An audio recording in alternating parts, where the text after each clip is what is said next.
بسم الله الرحمن الرحیم. الحمد لله رب العالمین و الصلاة و السلام علی سیدنا و نبینا ابی القاسم المصطفى محمد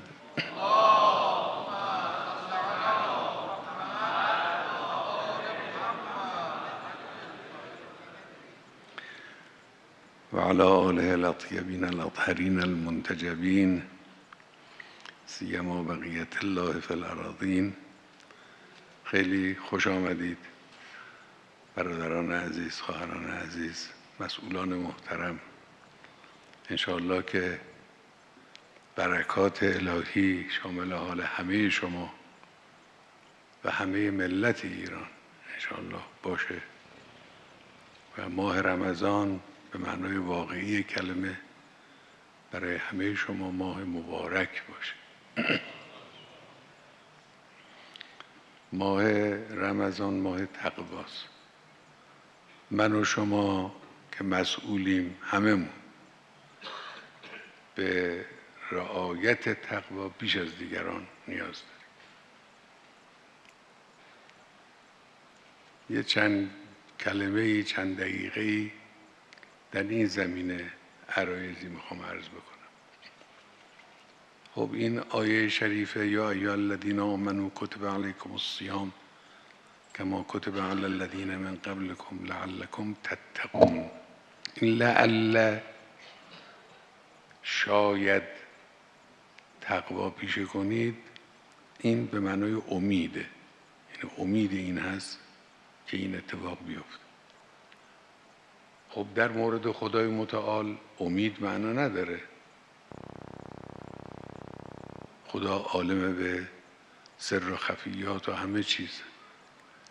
امید معنی نداره. بنابراین مراد این است که این ماه رمضان را، این تشریع الهی را قرار دادیم تا زمینه‌ای باشد، بستری باشد برای رواج تقوا. خطاب هم لعلکم تتقون، خطاب به عموم است. یعنی بین شما مردم تقوا رواج پیدا کن.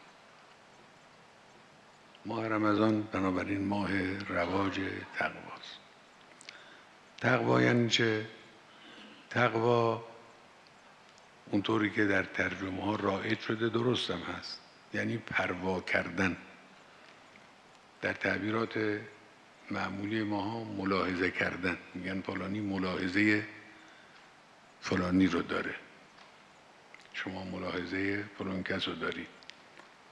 پروا یعنی این، پروا کردن، ملاحظه کردن، این معنای تقواست. اتقوا الله یعنی ملاحظه خدا رو بکنید، پروا داشته باشید از خدای متعال.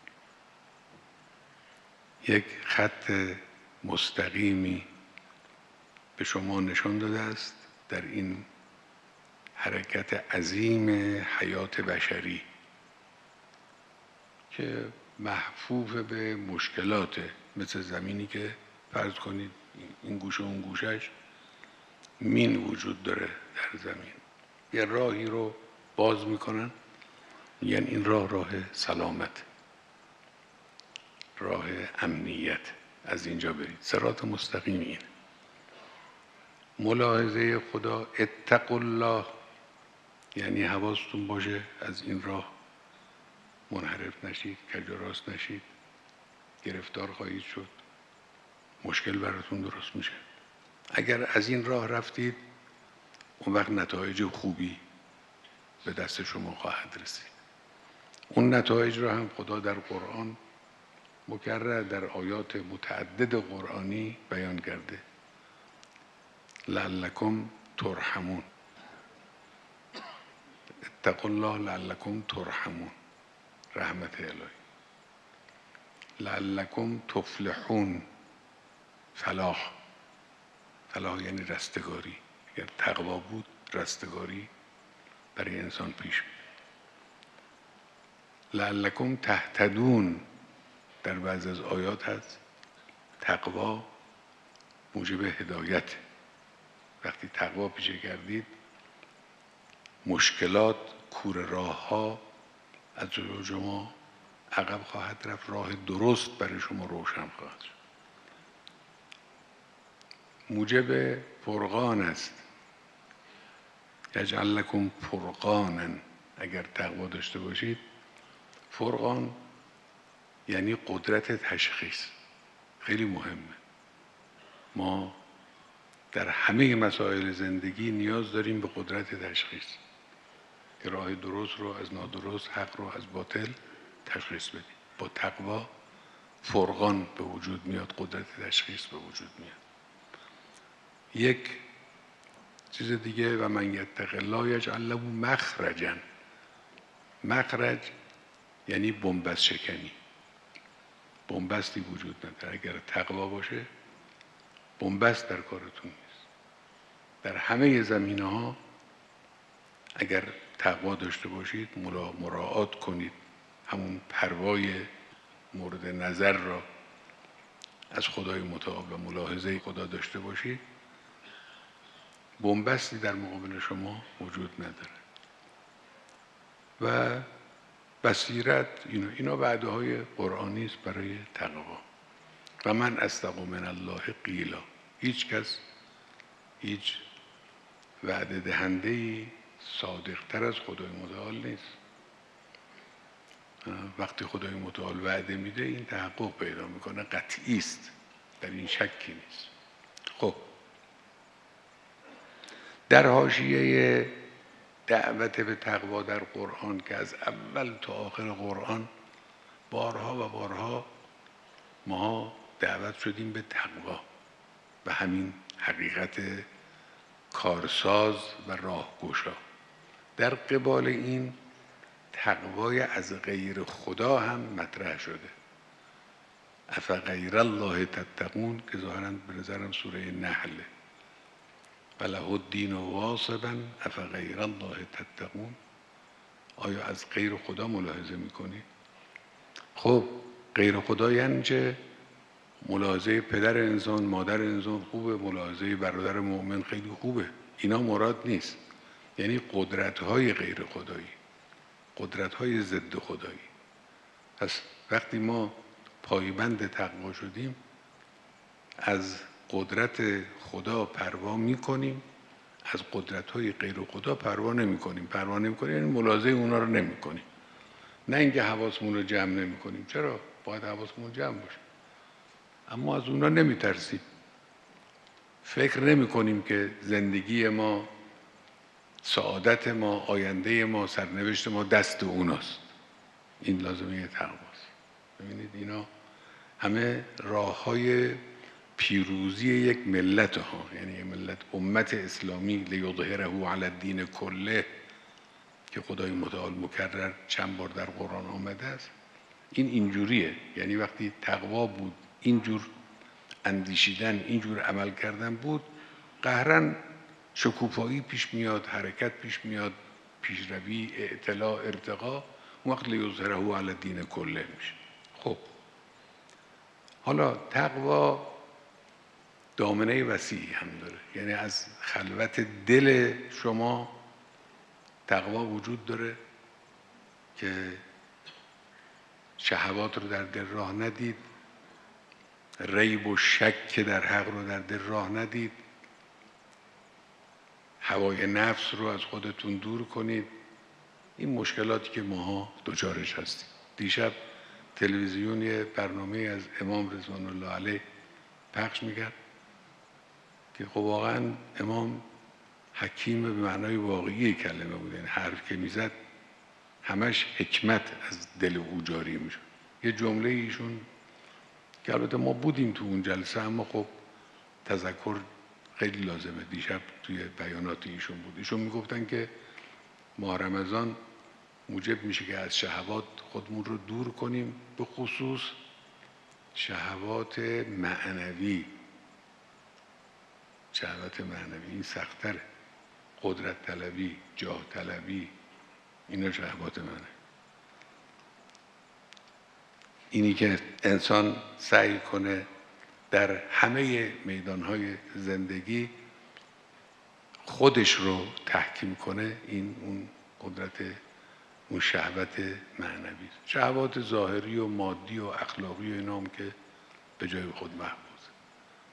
اینها از اینجا شروع می شود تقوا تا به عرصه اجتماع. تقوا در جنگ تقوا وجود داره، در فعالیت‌های سیاسی تقوا معنا میده، در فعالیت‌های اقتصادی همینجور.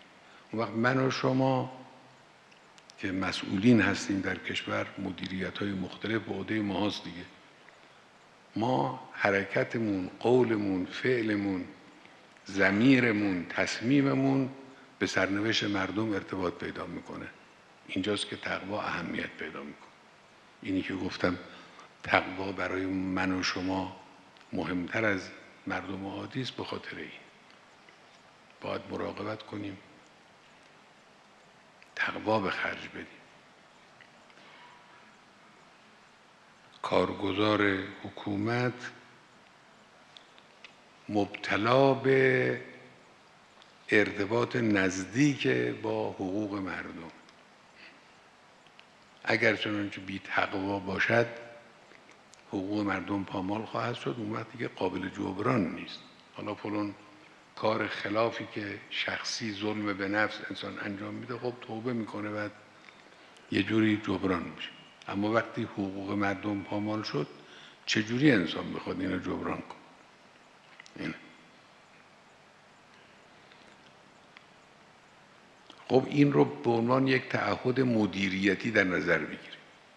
اینو جناب عالی که میخواهید کسی رو به یک جایی منصوب کنید، یک کاری رو به کسی بسپرید، دارا بودن این خصوصیت رو، یعنی خصوصیت تقوا و تعهد در امور مربوط به مردم، این رو جزو صلاحیت‌های مدیریتی بدونید.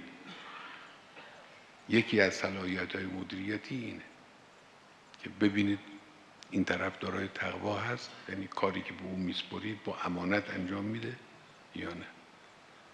خب اگر اینجور شد، اون وقت خدا مهمترین مؤلفه در همه تصمیم گیری های ما خواهد بود. یعنی اینی که برای خدا کار کنیم اینجوری خواهد شد. اون وقت کارتون میشه عبادت. یکی از امتیازات کار برای حکومت اسلامی و دولت اسلامی همینه که اگر چنانچه کار برای خدا شد، کار میشود به تبدیل میشود به عبادت. خود اون امضایی که میکنید، اون کاغذی که می‌نویسید، اون حرفی که میزنید میشه یک عبادت. در دعای مکارم الاخلاق این جمله هست: واستعملنی بما تسألنی غدا عنه، که دعای 20 صحیفه سجادی است. دعای بسیار خوبی است و من توصیه میکنم بیشتر میخونن دوستان، لکن بخونید، بیشتر بخونید این دعا رو. واستعملنی بما تسألنی غدا عنه. فردا در قیامت یقه ما رو میگیرن که چرا فلان کار رو نکردی. بعضی از کارها رو که نباید بکنیم میکنیم، خب این همه میدونیم. بعضی از کارها رو باید بکنیم، توجه نمی کنیم، غفلت میکنیم، تنبلی میکنیم، ملاحظه این و اونو میکنیم، اون کارها رو انجام نمیدیم، از ما سوال میکنیم. این از جمله چیزهایی که تقوا باید خودش رو نشان بده اینجاست. یکی مسئله رعایت بیت المال، یکی مسئله خویشتن‌داری در برابر طغیان نفس، مال اندوزی، مشکلات اخلاقی، میل به اشرافیت. اینا چیزایی است که ما مسئولین جمهوری اسلامی باید خیلی مراقب باشیم. میل به زندگی تجملاتی و اشرافیت.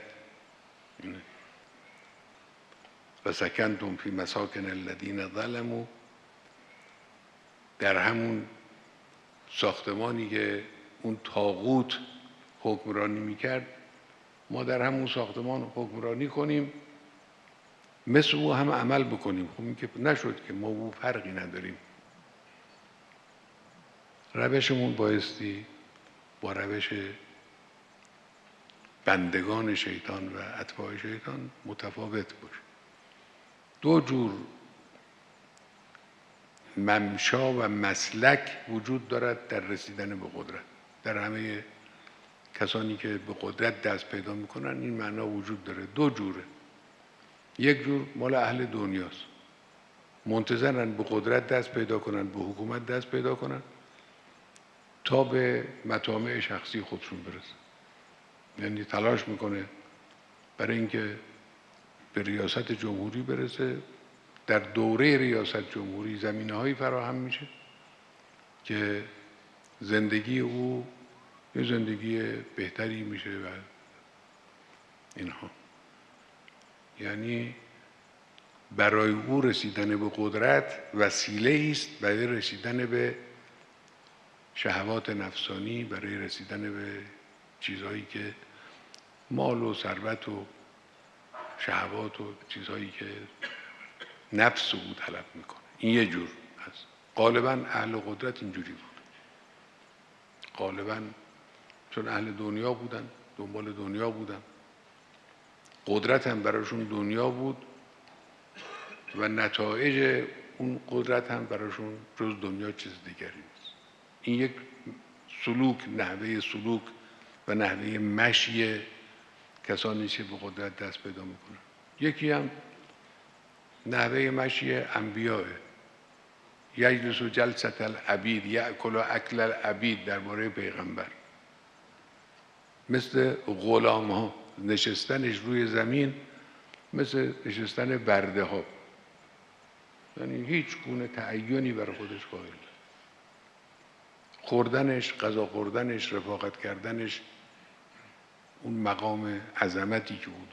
یا امیرالمؤمنین الا و ان امامکم قد اکتفی من دنیاه بتمره و من طعمه بقرصه. زندگی امیرالمؤمنین این هم یکیست. البته معناش این نیست که من و شما مثل پیغمبر یا مثل امیرالمؤمنین عمل کنیم. قادر نیستیم ما. خود حضرت هم میفرماید الا و انکم لا تقدرون علی ذلک. شما نمیتونید اینجوری رفتار کنید. ولکن اعینونی به ورع و اجتهاد. تلاش کنید خط اصحاب قدرت دنیوی رو دنبال نکنید. این بنابراین کسانی که مسئولیتی دارند در نظام جمهوری اسلامی، یکی از چیزهایی که باید واقعاً بهش اهتمام داشته باشند و لازمه تقواست اینه که دنبال زندگی تجملاتی و تشریفاتی و اینها نرن، زندگی معمولی داشته باشن، اسراف و اینها نداشته باشن. خب حالا درباره تقوا البته خب حرف زیاده. این اصل عرضی که ما به شما خواستیم بکنیم همینه که البته در واقع خود بنده بیشترین مخاطب این حرف هست، احتیاجم بیشتر از شما هست و باید تقوا رو هدف اصلی خودمون، مسیر اصلی خودمون، وسیله در اختیار اصلی خودمون بدانیم و دنبال تقوا باشیم. این حالا حرف اساسیه. و اما راجع به مسائل کشور، راجع به مسائل اقتصادی حرفهایی هست که حالا یک مطالبی رو ما عرض میکنیم. اینی که آقای رئیس جمهور بیان کردن که بایستی مدیریت ها، برنامه ریزی ها جدیتر بشه، تغییر پیدا کنه، اینا حرفای درستی است، باید بشه و بکنن دیگه. این کارا رو واقعا دنبال کنن. همطور که بیان شد واقعا برن دنبال فعالیت جدی در همین زمینه‌هایی که گفته شد و راه بازه. خب مسئله اقتصاد امروز مشکل عمده کشور فعلا مشکل نقد، مشکل اقتصادی است. علتش هم فشار بر مردم دیگه، معیشت، فشار بر معیشت مردم به خصوص طبقات ضعیف. حتی طبقات متوسط هم تا حدودی زیر فشار هستن، لکن بیشتر طبقات ضعیف که طبعا وقتی که اقتصاد کشور دچار مشکل شد، حالا مردم و ضعفا در جامعه زیر فشار قرار میگیرن. دشمن طمع میکنه. یکی از اشکالات کار اینه. دشمن طمع میکنه و امید میبنده. کشور هم اعتبار کشور هم کاهش پیدا میکنه. یعنی واقعا مشکل اقتصادی و نداشتن برنامه خوب اقتصادی و پیشرفت اقتصادی در هر کشوری وجود داشته باشه، این اعتبار اون کشور رو لطمه میزنه. لذا واقعا باید به مسئله اقتصاد به طور جدی پرداخت. و حالا عرض میکنیم هیچ بنبستی هم به معنای واقعی کلمه وجود نداره در اینجا. یعنی واقعا هیچ بنبستی نیست. بله مشکلات هست، موانع هست، بنبست وجود نداره. خب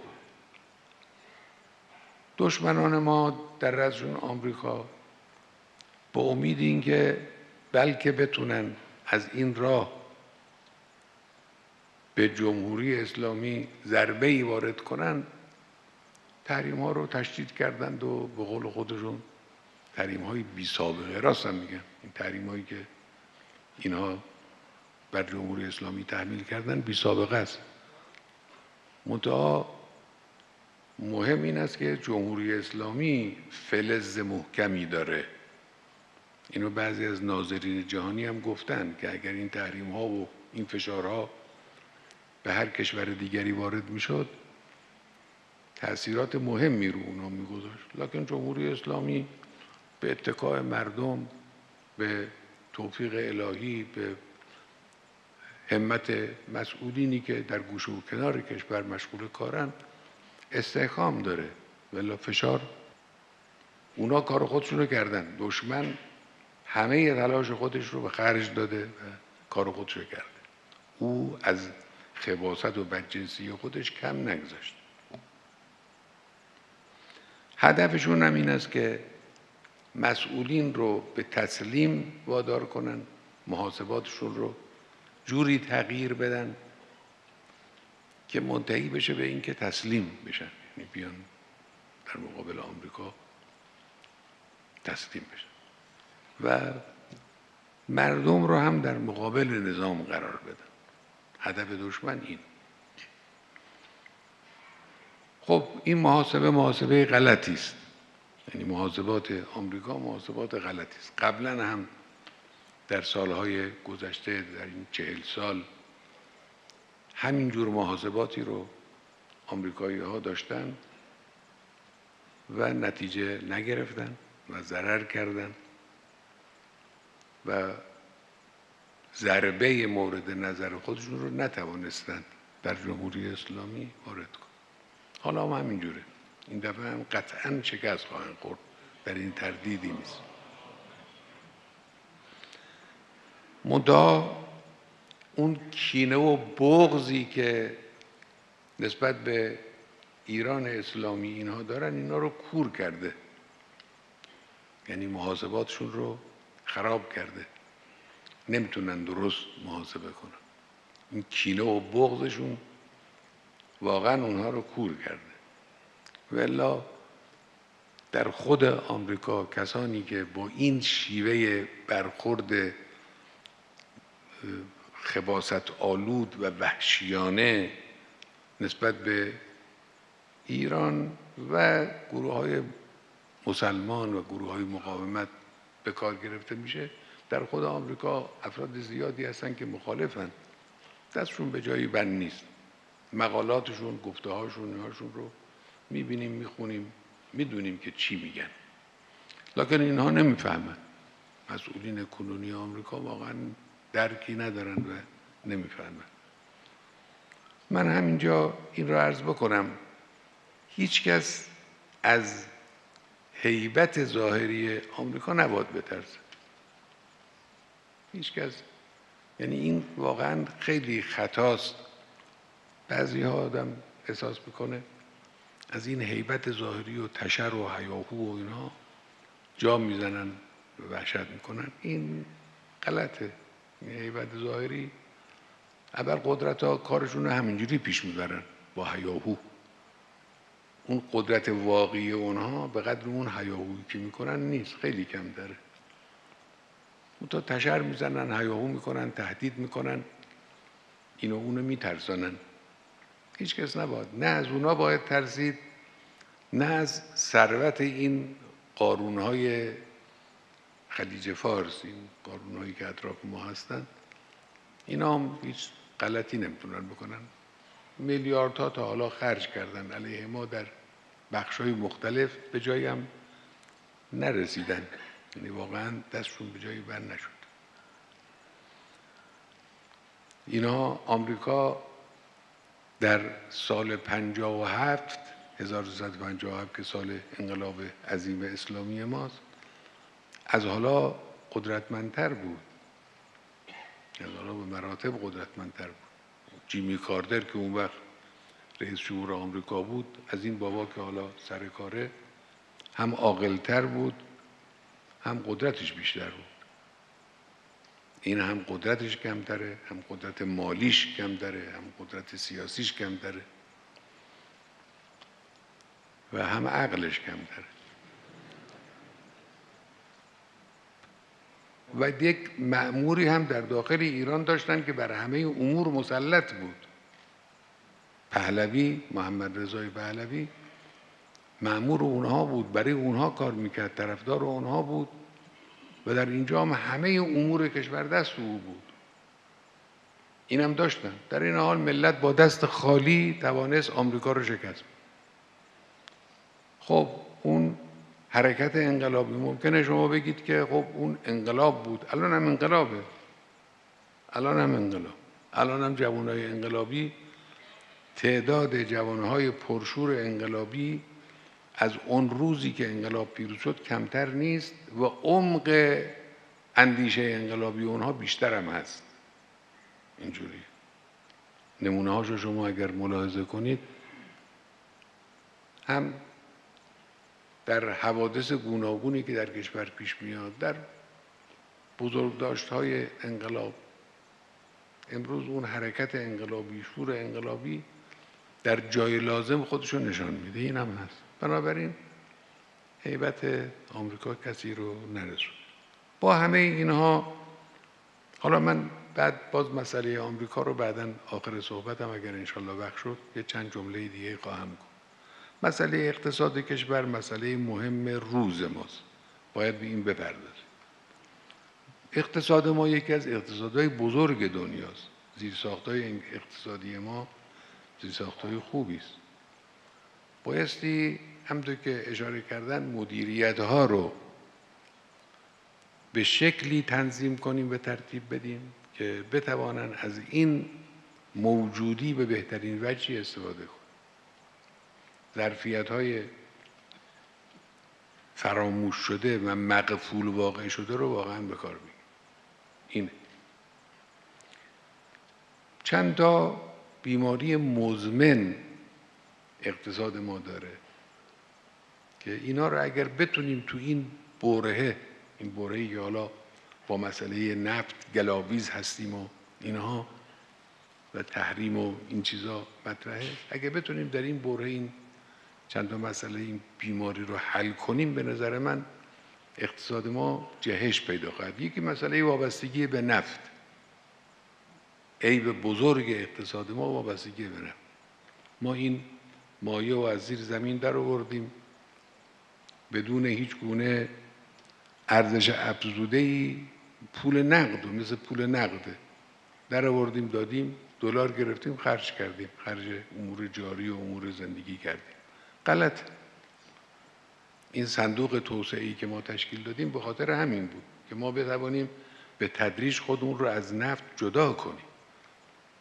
الان هم فرصت خوبی است. یکی از کارهایی که واقعاً باید در برنامه‌ریزی‌های کلان مسئولین اقتصادی ما قرار بگیره همینه. باید کاری کنیم که وابستگی به نفت روز به روز کمتر بشه. یکی این مسئله است. یکی مسئله مداخلات غیر لازم دستگاه‌های حکومتی در امر اقتصاد. این هم یکی از مشکلات ماست که ما اصلا سیاست‌های اصل 44 برای این بود که این باب بسته بشه. کارایی هم شده، لکن نه، اون کاری که باید انجام بگیره در این زمینه انجام نگیره. دولت نقش نظارت و مراقبت و هدایت باید داشته باشه تو فعالیت‌هایی که لزوم، در بعضی از فعالیت‌ها ناگزیر دولت باید وارد بشه، کسی غیر دولت نمیتونه. اما در بسیاری از اینها هم یکی اینه که این هم یکی از مشکلات ماست. یکی مسئله تخریب فضای کسب و کار، این پیچ و خم‌ها و دالان‌های عجیب و غریب دستگاه‌های دولتی که موجب میشه که فضای کسب و کار در جامعه تخریب بشه، این هم یکی از مشکلات ماست. در بعضی از کشورهای دنیا من شنیدم برای یک کار تولیدی راه انداختن یک کار تولیدی یه نصف روز مثلا وقت لازمه. در اینجا خیلی مشکلات وجود داره. حالا این دست دولت و دست مجلس و مسئولین بایستی فضای کسب و کار رو، حالا من بعد راجع به تولید عرض خواهم کرد که چقدر این مسئله اهمیت داره. یکی هم مسئله اصلاحات ساختاری بودجه است که اشاره کردم، بنده هم تأکید میکنم. ما قرار بر این شد که در 4 ماه اول سال 98 مجلس و دولت با همکاری این مشکل ساختاری بودجه رو برطرف کنن، حل کنن. 2 ماهش گذشته، الان 2 ماه بیشتر باقی نیست. این یکی از کارهای اساسی و مهمی است که بایستی انجام بگیره.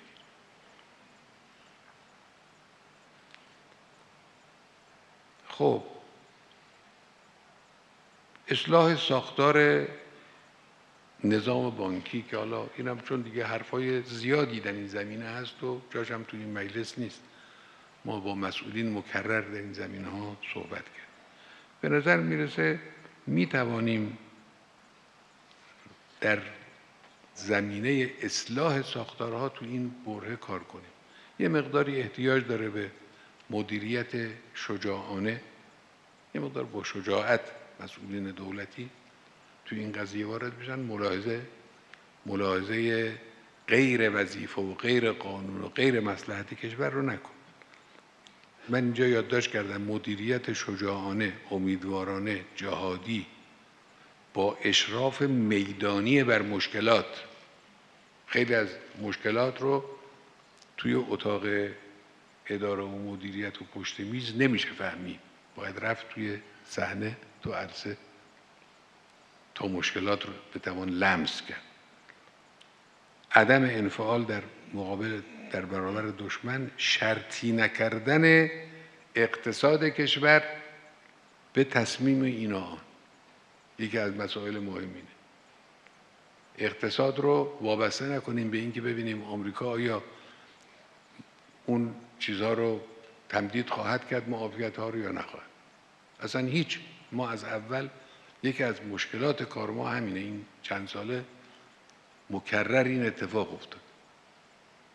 خود ما که مسئولین حکومتی هستیم خیلی از فعالیت‌های خودمون رو موکول کردیم به اینکه ببینیم اون طرف که در اختیار ما نیست چه تصمیمی خواهد گرفت. و وقتی ما این کار رو میکنیم، فلان تاجر، فلان سرمایه گذار، فلان کارآفرین هم همینجور ملاحظه خواهد کرد. نه، خیلی از کارهای مهم و اقدامات لازم عمرانی همینطور معطل این مونده که ببینیم دیگران چه تصمیمی میگیرن. نه، نباید اقتصاد شرطی نباید کرد نسبت به کارهای دیگران.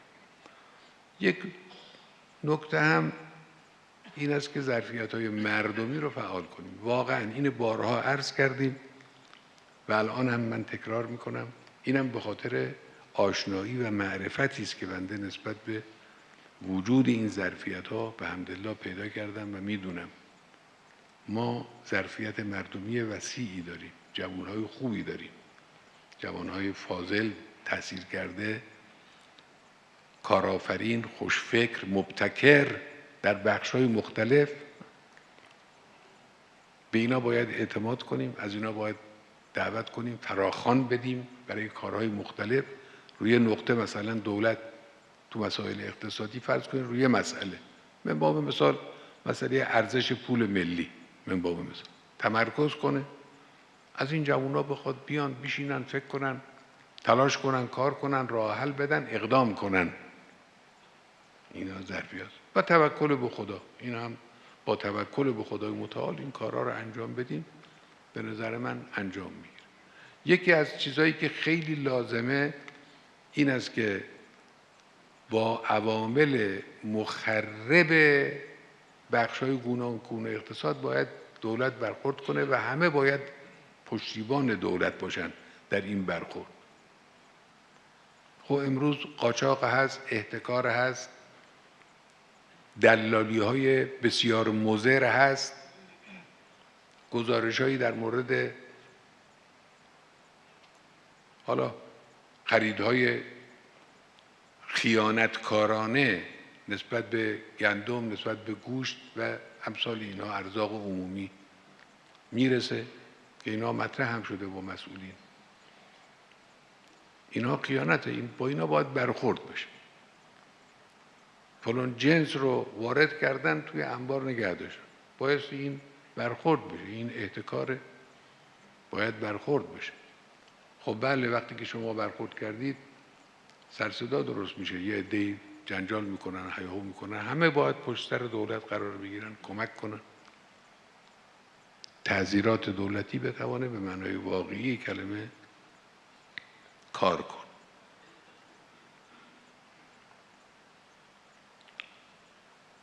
چند کار اساسی رو من یادداشت کردم که اینا باید مورد توجه باشه. این چون مسئولین به حمدالله اینجا تشریف دارید، هم نمایندگان مجلس هستید، هم مسئولین رتبه بالای دولت حضور دارید، مسئولین قوه قضاییه هستید. این کارها مربوط به شما هست. این چند تا کار اساسی است که همه اینو به عنوان یک تفکر عام اگر هممون قبول بکنیم، اون وقت به هم دیگه کمک میکنیم، هم افزایی میکنیم. یک مسئله، یک کار اساسی مسئله برداشتن موانع تولید. این رونق تولید که ما امسال به عنوان شعار مطرح کردیم، این کلید حل بسیاری از مشکلات اقتصادی ما. تولید اینجوری اگر واقعا بتوانیم ما تولید رو رونق بدیم، موانع تولید رو که خیلی هم زیاده در کشور، اینا رو از سر راه تولید برداریم، اگر بتوانیم که این کار با عزم جهادی ممکنه، با بکارگیری جوانهای متخصص ممکنه. اگر این کار رو بکنیم بسیار از مشکلات، مسئله اشتغال حل میشه، مسئله تورم حل میشه، مسئله رفاه مردمی حل میشه، درآمدهای مردم حل میشه، صادرات رونق میگیره. تولید مادر عمده ترین مسائل اقتصادی کشور و به نظر ما میشه. من هر جایی که ما به جوانهامون اتکا کردیم، اعتماد کردیم، بهشون امکانات دادیم، حداقل امکانات رو هم غالبا جوانها اینجوری هستند، حداقل امکانات رو هر جا این کاری کردیم پیش رفت. نمونه هاشو همین چند ساله ملاحظه کردید. یه نمونه در این تولیدات نظامی ماست. خب واقعا این مسئله تولیدات نظامی که دشمنم روش خیلی حساسه، این خیلی چیز مهمی نیست دیگه. این موشک‌های دقیق نقطه زنی که چه موشک‌های بالستیک چه موشک‌های کروز نقطه زن، یعنی به فاصله مثلا 1500 کیلومتر 2000 کیلومتر پرتاب میکنه، با 5 متر 6 متر این ور اون ور هدف رو میده. خیلی چیز مهمیه. اینی هم که میبینید جنجال میکنن روی موشک و اینا، به خاطر همین پیشرفت هاست. اینا رو کی کرده؟ اینا رو کی کرد؟ اینا رو همین جوونا کردن. جوانهای مؤمن پر انگیزه کار میکنن، خسته نمیشن از کار کردن. یا اون روزی که ما احتیاج داشتیم به اورانیوم غنی شده 20% برای همین دستگاه‌های لازمی که در تهران و جاهای دیگه داشتیم برای دارو و مسائل پزشکی و اینها، خب اورانیوم غنی سازی شده 20% رو ما وارد می‌کردیم. قبلها مقداری وارد کرده بودیم سالها پیش، تمام میشد. یعنی این داروهای هسته‌ای که با استفاده از پرتوزایی هسته‌ای مورد استفاده است در مسائل گوناگون، اینا به کلی میخوابید. مسئولین در جریان این قضیه قرار گرفتن، دنبال کردن، تلاش کردن. اول گفتن میفروشیم، بعد گفتن این شرط رو گذاشتن، اون شرط رو گذاشتن. دیدیم مشکلات درست میشه، حاضر نیستن. خواستیم از مسئولین خودمون که دنبال کنید، خودتون دنبال کنید. هیچ کس باور نمیکرد. دنبال کردن و کار به این بزرگی رو، کار به این مهمی رو انجام دادن. این توانستن به اورانیوم غنی شده 20% دست پیدا. همون وقت من یه وقتی تو همین جلسه بود، به نظرم گفتم این مشکل ترین بخش این فرایند غنیسازی همین تا 20%. بعدش تا مراحل بالاتر به این مشکلی نیست، خیلی آسان تر است.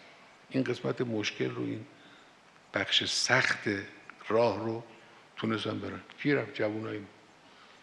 خب اینا چرا نتونن مشکلات صنایع ما رو حل کنن؟ چرا نتونن بخش‌های حلقه‌های مفقوده چرخه برخی از کارهای تجاری و صنعتی ما رو حل کنن؟ میتونن.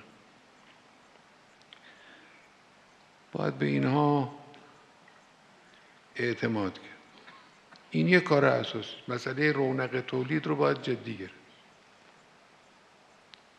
مسئله تولید رو خوابیدن و تعطیل شدن کارخانه‌های تولیدی و جاهای تولیدی خیلی باید حساس باشن مسئولین محترم. گاهی خبرایی میرسه واقعا خبرای تلخی است. فلان کارخانه معروف با محصولات زیاد به خاطر یه مشکلی تعطیل میشه. خب این رو حالا من البته یادداشت کردم بعداً بگم، حالا همینجا واقعاً وزارت صنایع ببینن، نگاه کنن، ببینن اون بخش‌های مورد نیاز، چه در زمینه ماشین آلات و قطعات، چه در زمینه کالاهای واسطه‌ای و مواد به اصطلاح لازم برای تولید، کجاها کمبود دارن، یه فهرستی تهیه کنن، فراخوان بدن از مسئولین گوناگون کشور. می توانن خیلی از این مواد رو تولید کنن. حالا که وارد کردنش از خارج مشکلاتی داره، یه چیزایی هستش که هیچ ربطی هم به مسائل هسته‌ای و اینها نداره، اما رو خباثت و بدجنسی خرید اینها رو، وارد کردن اینها رو ممنوع کردن، نمیگذارن. خیلی خوب، در داخل تولید کنیم. جوانای ما آمادگی دارن، دارای ابتکارن. از اینا بخوان یه نمایشگاه‌های دائمی تشکیل بدن، نیازها اونجا تعریف بشه، تولیدات اونجا تعریف بشه. این یک مسئله است. یک کار اساسی دیگری که در زمینه اقتصاد لازمه مسئله خودکفایی است. خودکفایی از اول انقلاب تا حالا مسئله خودکفایی مطرح بوده. همون اوایل انقلاب در بخش‌های گوناگون ارتش، بخش‌های نظامی، جهاد خودکفایی راه افتاد. بعدم که سپاه آمد وسط میدان، خب خیلی کارهای گوناگونی در این زمینه انجام گرفت. جوان‌ها در جهاد سازندگی دنبال این کارا بودن و زمینه خودکفایی در کشور واقعا وجود داشت. بعد هم در تولیدات ما خب خوشبختانه خواسته شد از مسئولینی که در باب کشاورزی به خودکفایی گندم برسن، همت کردن، الحمدلله شد. هم حالا این 2-3 سال، 1-2 سال اخیر شده، هم قبلا 1 سال 2 سال خودکفایی گندم تأمین شد. در همه چیزا میشه به خودکفایی رسید، میشه کار کرد، میشه تلاش کرد. عمده هم این چیزایی است که مواد غذایی است، گندم، جو، دانه‌های روغنی، دامداری، اینها، در این چیزا باید به خودکفایی رسید. اینی که بعضی یک فکر جدیدی در یه برهه‌ای متاسفانه وارد شد در دستگاه تصمیم گیری ما، یه فکر تازه‌ای، این ما رو از خودکفایی دور کرد و اون صرفه اقتصادی بود. گفتن تولید گندم، خودکفایی گندم صرفه اقتصادی نداره. صرفه اقتصادی به این است که گندم رو وارد کنیم. خب بله معلومه، ممکنه یه وقت صرفه اقتصادی در این باشه، اما وقتی جلوی گندم شما رو گرفتن، جلوی واردات رو گرفتن، به شما گندم نفروختن، چه کار میکنی؟ کدوم دولت عاقل دنیا این کار میکنه؟ گفتن برید مثلا زعفران بکارید، گندم رو وارد کنید، چون زعفران گرانتر در دنیا فروش میره، صرفه اقتصادی. در زمینه نفت هم همینجور، بنزین هم همینجور. حالا اشاره کردن آقای رئیس جمهور، این عرض کنم پالایشگاه میعانات گازی که در بندر عباس به عنوان ستاره خلیج فارس راه افتاد. خب این یک نمونه ای از خودکفایی است. این یه نمونه، حدود 1/3 مصرف مصرفانه بنزین کنونی رو همین تشکیلات داره، الان همین پالایشگاه داره به ما میده.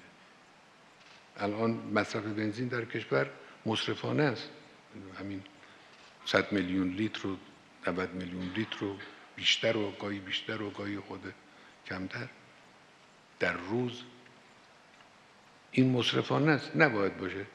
لکن همین رو 1/3 تقریبا به وسیله همین پالایشگاه که این سال 86 شروع شد، یه مدتی لنگ شد، باز به همت سپاه و الحمدلله راه افتاد،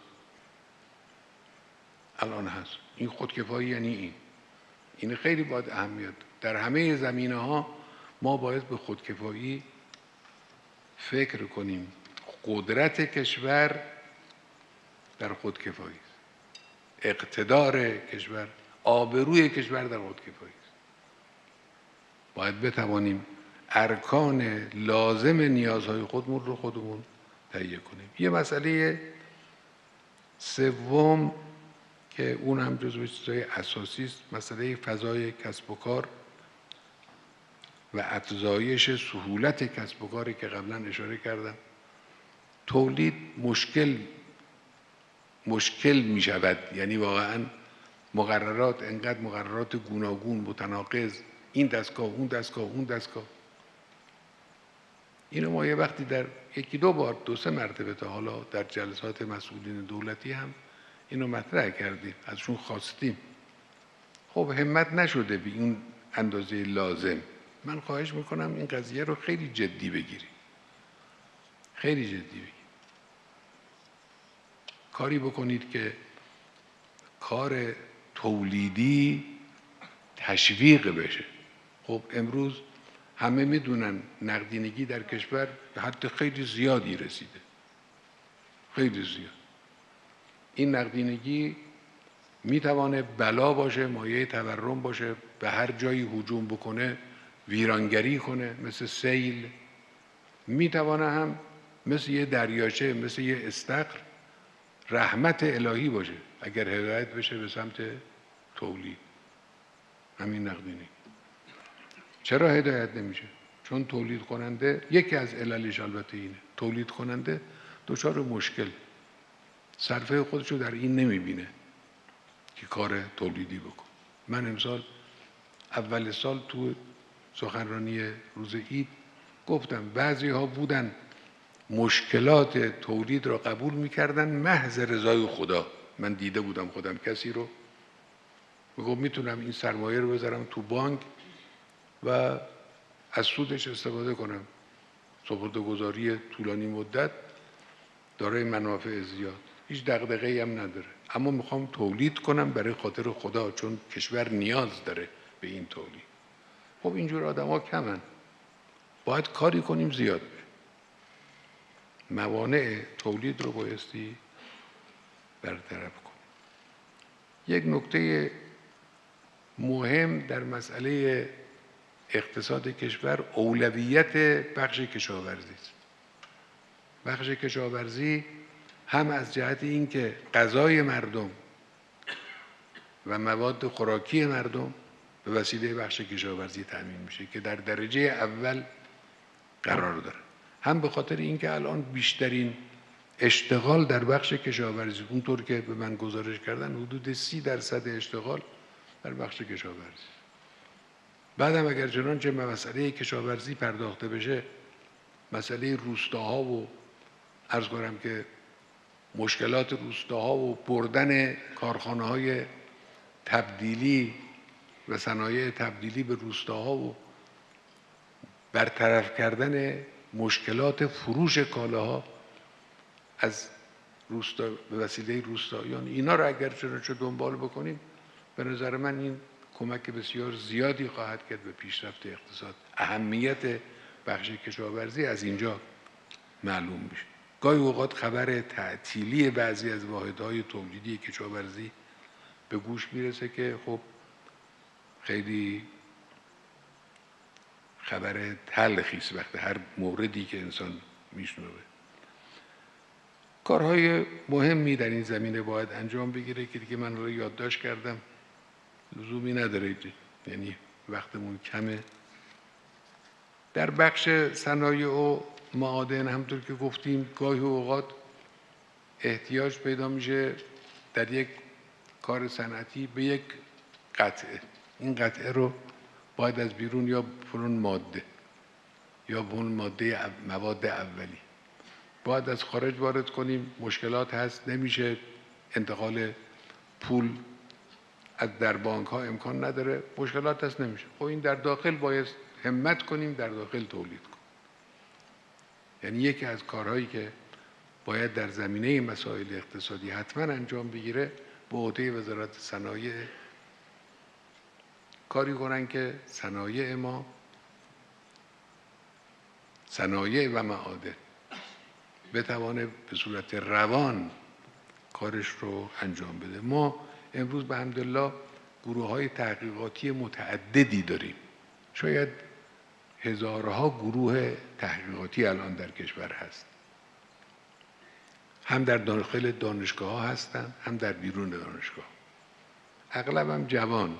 من با بعضی از اینها ارتباطاتی دارم، میان میشینیم ازشون میپرسیم، همه با انگیزه، دارای فکرای خوب، مواردی رو اینا به ما میگن که بنده که با مسائل دولت آشنا هستم میدونم اینی که این میگه من میتوانم ایجاد کنم درست مورد نیاز دستگاه دولتی است.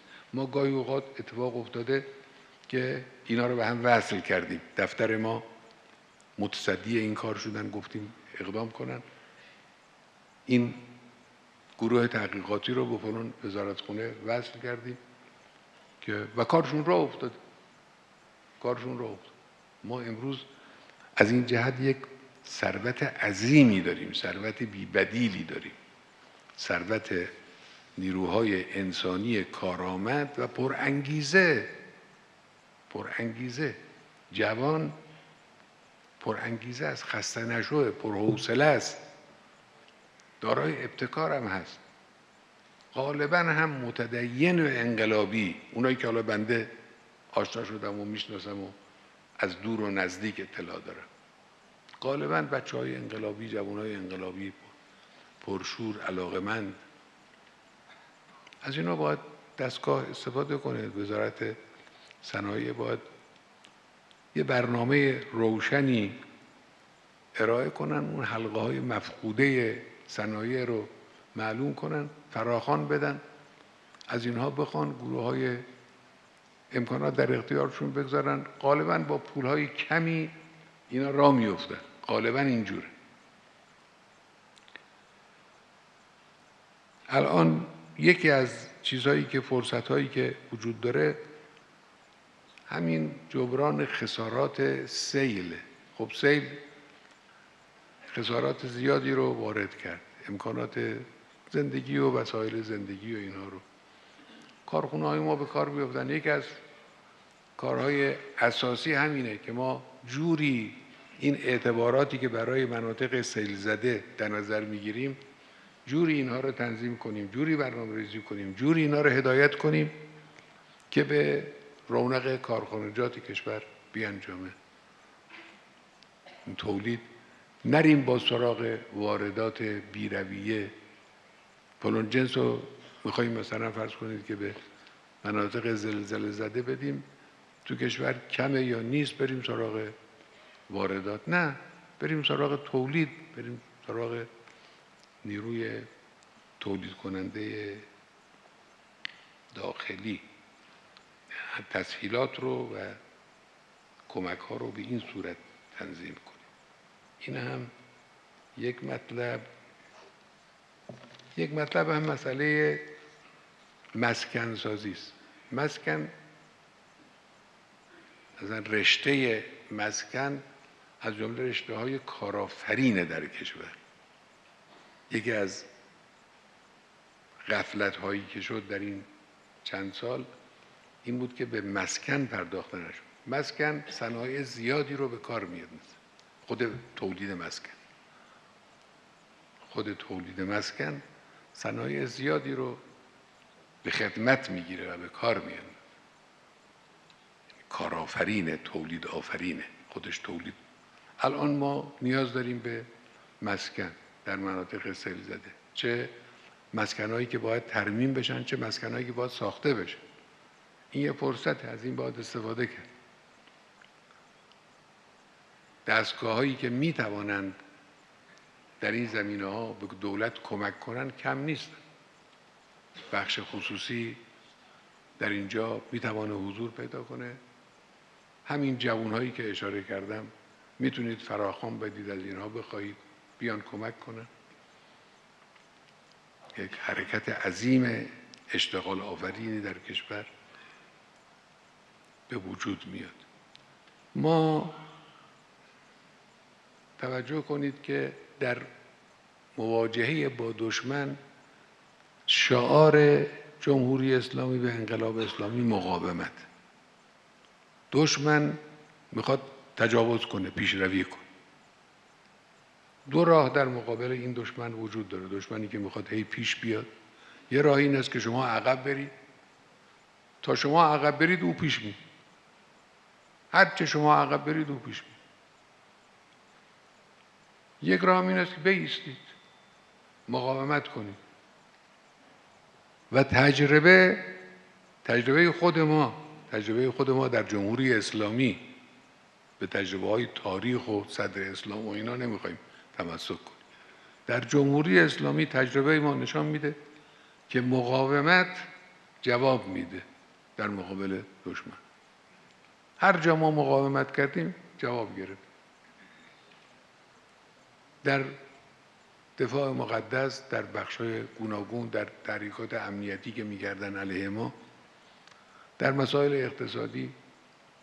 یک روزی ما درآمد سالانه نفتمون که تنها امکان درآمدزایی هم نفت بود، حدود 5 میلیارد، 5.5 میلیارد، 6 میلیارد بود در طول سال. دیگه از این سختی بالاتر. رابطه جمعیت کشور اون وقت کمتر از حالا بود خیلی، اما بازم 5 میلیارد و 6 میلیارد درآمد برای کشور چیزی نبود. تونستیم بایستیم، مقاومت کردیم، تونستیم بایستیم. مردم ایستادن. خیلی هم سخت نبود. ایستادگی اونچنان سخت هم نبود. مقاومت. خب مقاومت در عرصه نظامی یه چیزه، در عرصه اقتصادی یه چیز دیگه است. در عرصه اقتصادی مقاومت یعنی همینایی که ما عرض کردیم. اینا مقاومت. یعنی ساخت اقتصادی داخل رو محکم کردن، پایه‌ریزی ها رو محکم کردن، یعنی با مسائل جدی برخورد کردن، مسائل رو پیگیری کردن. ما یکی از مشکلات کارمون پیگیری نکردن، رها میشه مسئله. یه موضوعی رو خوب شروع میکنیم، یه مقداری حرکت میکنیم، بعد یواش یواش رها میشه. پیگیری باید کرد. همه این مسائلی که گفته شد اینا مصداقهای مقاومت. برای اصلاح امور هم چشم به خارج از کشور نداشته بود. دیگران به ما کمکی نخواهند کرد، ضربه میزنن. خارج به ما ضربه میزنن. اروپا رو ملاحظه میکنید؟ این کشورهای اروپایی که دیگه آمریکا نبودن، با اینا که دعوایی نداشتیم. ما که با اینا اختلاف نداشتیم، با بعضیشون به اصطلاح روابط خوب دوستانه هم داشتیم. ملاحظه میکنید چه جوری برخورد کردن در همین قضیه برجام و تعهداتشون و اینا. حالا جالبم اینه، هی هم تکرار میکنن که ما پایبند برجامیم. باید پایبندی آلمان و فرانسه و انگلیس به برجام اصلا معناش چیه؟ یکی سوال کنه از اینا. شما پایبندی یعنی چیکار میکنید؟ چه تعهدی در مقابل برجام شماها دارید؟ به کدام تعهد عمل میکنید؟ هم هی میگم ما متعهدیم، ما پایبندیم. یعنی چه پایبندی؟ خب اینه. بنابراین به بیرون نباید نگاه کرد. برای اصلاح کار باید درون نگاه کرد. اصل اینجاست. نیرو هم اینجا و الحمدلله کم نیست، زیاده. کشور بزرگ، جمعیت زیاده، نیروهای جوان و نیروی انسانی فعال زیاده و مردم هم البته بایستی در این مسائل اقتصادی مردم هم نقش ایفا کنن. یعنی ما این خطاب ما همش به دولت نیست، به مسئولین نیست. بخش مهمیش مربوط به مردم. مردم باید کمک کنن، به دولت کمک کنن. در همین بخش تولید که گفته شد، رونق تولید، مردم میتوانن واقعا سرمایه گذاری کنن، کمک کنن. مردم میتوانن محصولات داخلی رو بخرن. ما سال گذشته رو به عنوان کالای تولید داخل شعار دادیم. خب خیلی هم عمل کردن و کارهای خوبی هم انجام گرفت. این نباید متوقف، باید روز به روز افزایش پیدا کنه. یعنی واقعا جنس داخلی تولید داخل حتما باید رجحان داشته باشه بر جنس خارجی در نظر هر ایرانی. اگر میخوان اوضاع اقتصادی کشور خوب باشه، یکی از کارها این. یکی از کارها زیاده روی نکردن در خرید. گاهی انسان مشاهده میکنه هی زیاده روی فلان جنس به صرف شایعه‌ای که توی فلان مثلا شبکه فضای مجازی یک خبیثی، یک آدم دروغگویی آمده یه چیزی رو، فلان چیز ممکنه گران بشه، میریزن به خریدن. چه لزومی داره؟ زیاده روی در خرید نشه، به شایعات اعتنا نشه، اسراف نشه. یه جاهایی واقعا اسراف صورت میگیره که نباید انجام بگیره. بله، اینا نقش های مردمه که هست. خب حالا دیگه از مسائل اقتصادی به یادداشت‌های دیگه‌ای دارم راجع به بانک‌ها و اینا هم حرفایی هست. حالا اینا رو با خود آقایون بانکی‌ها انشالله بعداً در میان میگذاریم دیگه، حالا وقت نیست. مسئله آمریکا، شک نیست که دشمنی آمریکا که از اول انقلاب شروع کرده به دشمنی، امروز شکل آشکار به خودش گرفته. توجه کنید. اینی که ما خیال کنیم امروز دشمنی آمریکا بیشتر شده، نه، آشکار شده. قبلا هم همین دشمنی ها بود، اینجور صریح حرف نمی زدن. اینا صریح میگن میخواییم چنین کنیم، میخواییم چنان کنیم، تهدید میکنن. خب اون کسی هم که با صدای بلند تهدید میکنه، آدم باید بدونه که قوت و تواناییش به قدر این صدای بلندش نیست. اون کسی که تهدید نمیکنه او بیشتر انسان از او باید واهمه داشته باشه. اونی که تهدید میکنه نه. امروز بنابراین دشمنی رو آشکار کردن آمریکایی ها. صریحاً مصالح رژیم صهیونیستی هم بیشتر از هر دولت دیگری اینا رعایت میکنن. یعنی واقعاً باید گفتش که فرمان کار بسیاری از سیاست‌های آمریکا دست صهیونیست هاست. حالا نه لزوماً دولت صهیونیست در فلسطین اشغالی، بلکه دست جامعه صهیونیستی است که بر امورشون مسلط.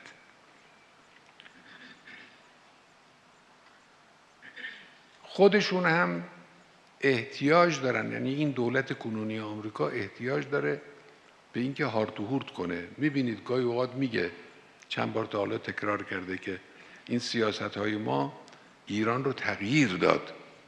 ایران امروز غیر از ایران، یعنی این سیاست‌های من اثر گذاشته روی ایران. بله، این راست میگه، تغییر کرده. تغییرش این است که نفرت مردم از آمریکا 10 برابر شده.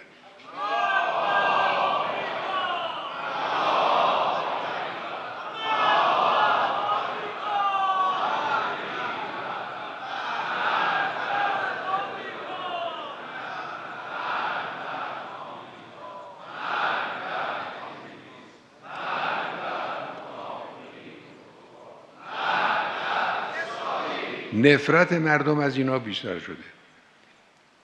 نزدیک شدن اونها به تصرف منافع جمهوری اسلامی دست نیافتنی تر شده. همت جوانان ما برای اینکه کشور را آماده نگه دارن بیشتر شد. نیروهای نظامی ما حواسشون جمعه، نیروهای امنیتی ما حواسشون جمع‌تر شد. اینا بله، اینا این اتفاقات، تغییراتی که او میگه، اینجور تغییراتی اتفاق افتاده. او میگه که یعنی ببینید حالا واقعا چقدر دستگاه محاسباتی این دشمن، الحمدلله الذی جعل اعداءنا من الحمقا، دستگاه اطلاع، میگه هر جمعه در تهران راهپیمایی علیه نظام هست. اینا یه رئیس جمهور اولا جمعه نیست و شنبه است، تهران نیست و پاریسه.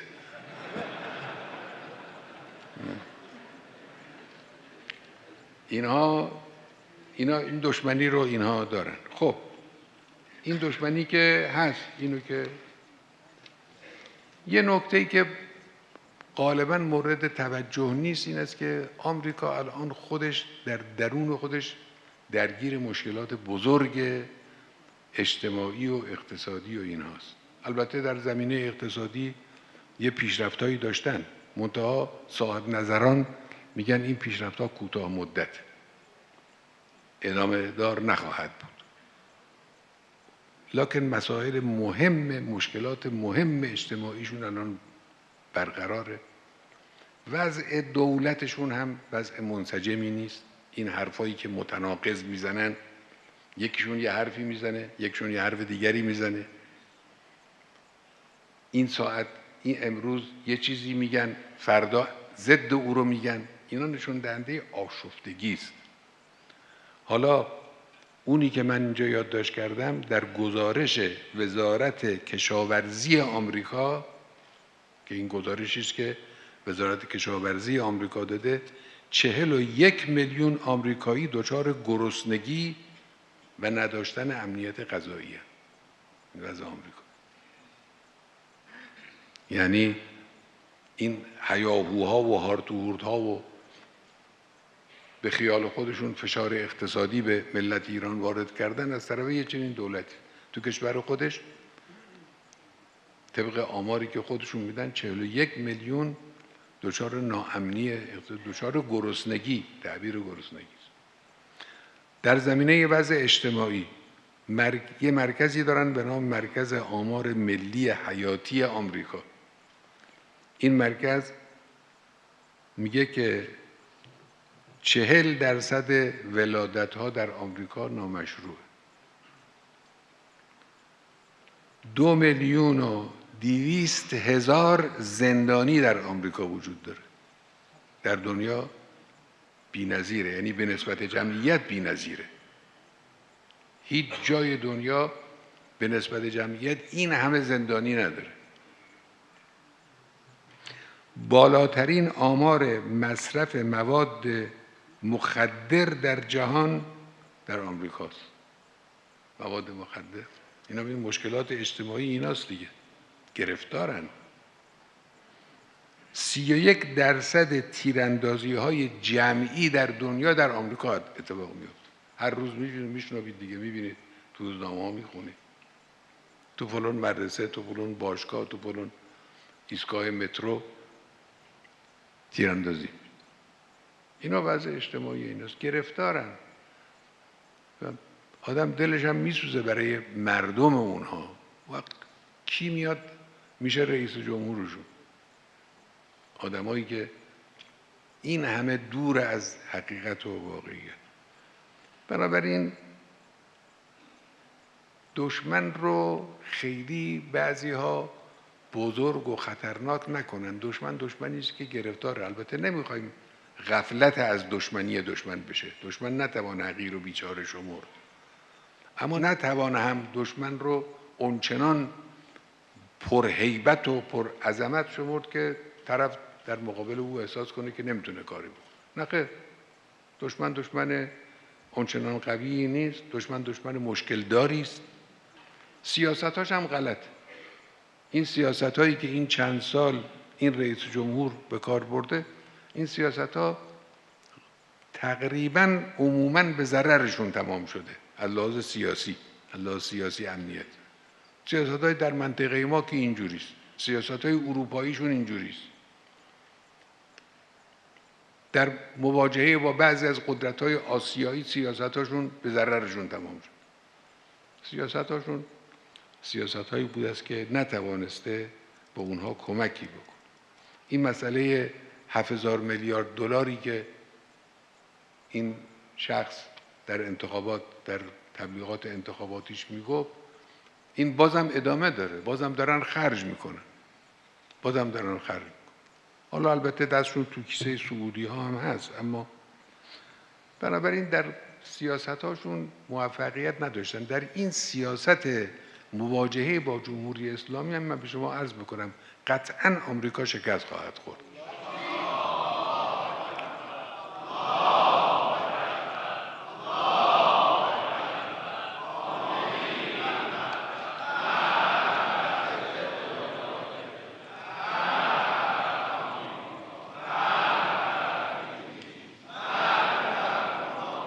و به نفع ما تمام خواهد شد. الان صاحب نظرانی در آمریکا دارن هشدار میدن، توی مطبوعاتشون اینا درج میشه، دارن هشدار میدن که این فشاری که شما رو ایران دارید اعمال میکنید به یک جهش اقتصادی در ایران منجر خواهد شد. اینو اونا دارن میگن و واقعش هم همینه. اونا شکست میخورن. رفتارشون انفعالی است. استحکام روزافزون جمهوری اسلامی به حمدالله طرف رو میترسونه.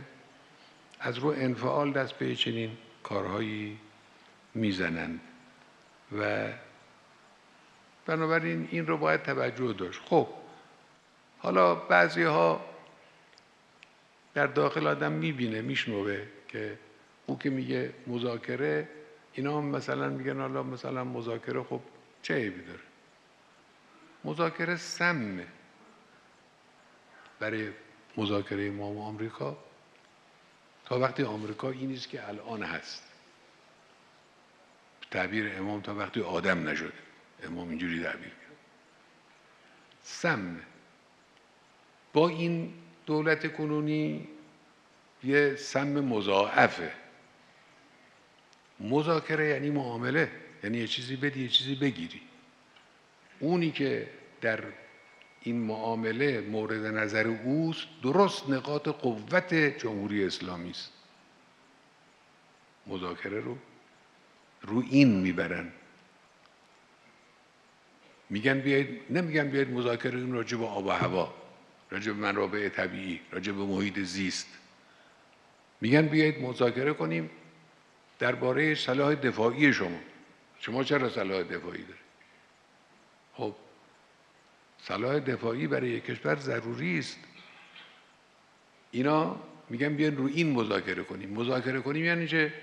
یعنی شما اگر چنانچه فرض کنید موشک میسازید با فلان برد، با فلان دقت، اینو کم کنید، یعنی برد رو کم کنید به طوری که به پایگاه ما که آمریکا هستیم نرسه، که اگر ما یه روز شما رو زدیم شما نتونید جواب ما رو بدید.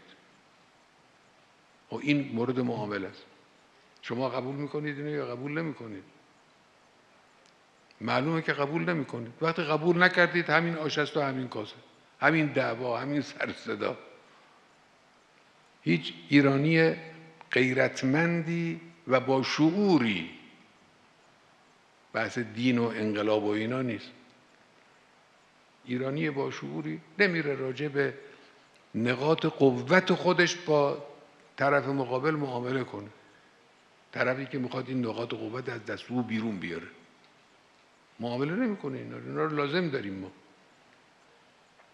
عمق راهبردی ما در منطقه خیلی مهمه، برای هر کشوری مهمه.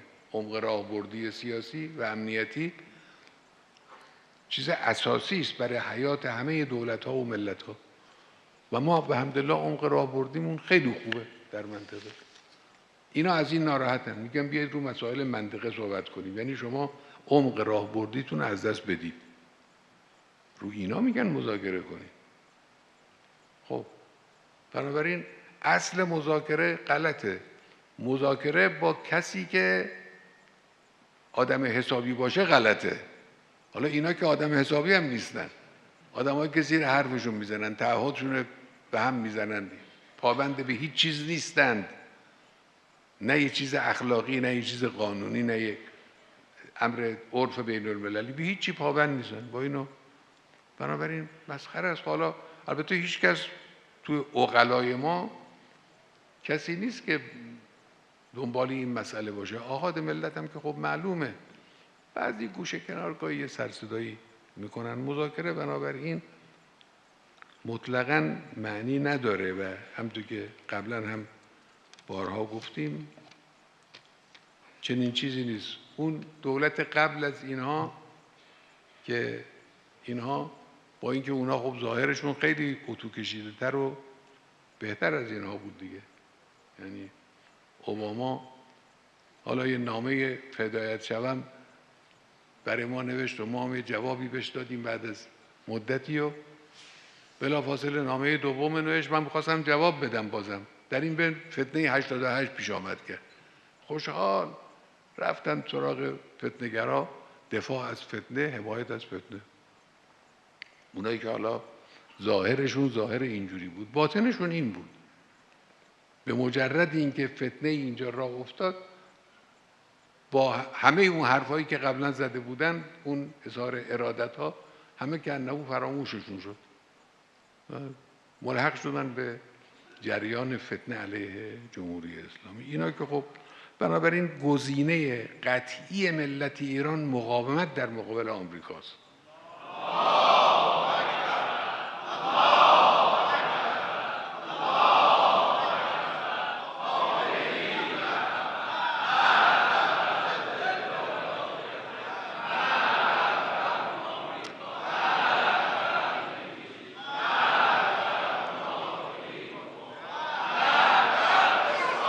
و در این رویارویی، در این مقاومت او وادار خواهد شد به عقب نشینی.